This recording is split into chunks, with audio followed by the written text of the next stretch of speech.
Welcome to this tutorial where we're going to get an overview of the template reports provided for your financials module. So these reports originally reside on the server, but they may have been copied elsewhere to your network or to your local machine. We provide a series of template reports to get you started, typically grouped. We've got profit and loss, balance sheets, sales reports, open order reports, some vendor analysis in there as well. And within each of those directories you will find a few variations of that theme. So a couple of different profit and loss style reports here, a few different revenue style reports under my sales reports. Let's just take a look at a few of these. So they should have already been configured to work with your system. And the kinds of reports that you will see when you open them up, they'll be in different formats. This is an example of the profit and loss versus last year report. First thing to do when you open one of these reports, you will require the Excel Publisher add-in to be able to interact with the report, and you will hit the refresh button. Your version of Excel Publisher may look slightly different to mine, but there will be a refresh button, and we just click the upper part. If it is a two-part screen, you notice on some of these Excel buttons you have a two-part menu underneath.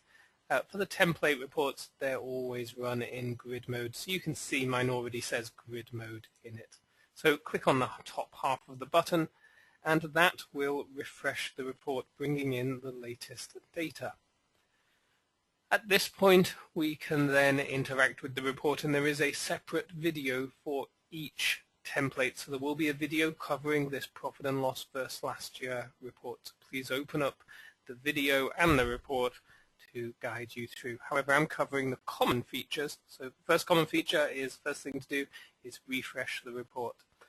You may or may not, depending on the report, be given drop-down menus. So in my case, I'm a multi-company site, so I will have a drop-down menu on companies. If you are multi-company, then your reports will be showing you the data in the base currency of the company. So because I'm looking at the US company, I'm seeing US dollars. As soon as I flick over onto the GB company, this is showing me GBP. If you are not a multi-company site, then you probably won't see the drop-down menu for companies on your reports in any case. If you are multi-company and wish to report in a common currency, please talk to us because we do have capabilities of doing that. So in this case, converting GBP over into US dollars. So I'll just choose my selection again. You'll typically have drop-down menus on a lot of reports for dates. So typically the dates will show from the beginning of the periods from the beginning of the year up until the current period. So if we were only in June, then my drop-down menu would probably just go to period 6. As soon as July comes along, then I would see period 7 available for selection. So if a future period doesn't appear, it's okay. It will appear when that month rolls around. So we've got refreshing reports, we've got using drop-down menus on reports. Some reports will allow you to drill up and down. So for example, if I drill down on my rows, I'm double-clicking and it's going down to the next level of detail. Typically, this is using grouping set up in your AX environment. To drill back up again, you again double-click on the row. So double-click will bring me back up. Just be aware when you're double-clicking that you're not double-clicking when you get the normal Excel four-way arrow, because if you double-click there, standard Excel thinks that you want to go to the bottom of the list. So just make sure you are in the middle of the row when you double-click to drill down and drill up. You may be given options to drill to detail. So what that means is you can pick up a figure, you can right-click, and you will find drill to detail on the right-click. It'll open up the screen. We're going to select the drill through action and refresh, and now I'm seeing the transactions that made up the figure that we're looking at. When you do a drill to detail, this has put it onto a new sheet. I can do whatever I want with this data. I can delete columns, delete rows, format it as I wish, or even delete the entire tab. The same is not true of the original report that's still in the first page.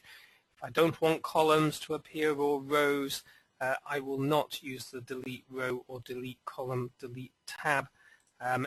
Likewise, if I wanted this row to be in red, it's not simply a case, or sorry, in yellow even, it's not simply a case of just highlighting it, because when I refresh the report, that will disappear. We do have videos that will show you how to do formatting and how to remove rows and columns as well. And let's just take a look at some of the other styles of reports. Some reports, such as this top 10 items, and there's a top 10 customers report as well, they are already predefined, so I don't have drill up and drill down on this report because I'm just showing my top 10 items. There is no level of detail below that I need to drill down to. And some will have charts as well. The charts are managed using the Excel Publisher graphing functionality.